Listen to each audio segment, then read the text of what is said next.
শিকন বন্ধু বলো বড় বিশ্বাস তো, যার কাছে মন খুলে দেয়া যায়, হওয়া যায় বেশি বিশ্বাস তো।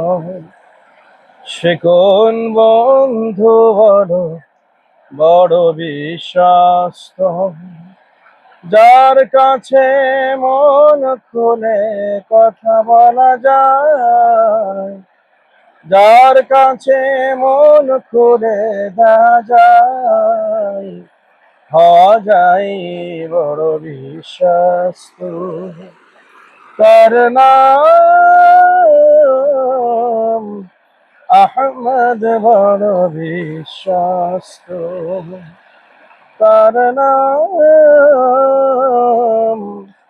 আহমদ, বড় বিশ্বাস তো। তার নাম আহমদ, বড় বিশ্বাস তো।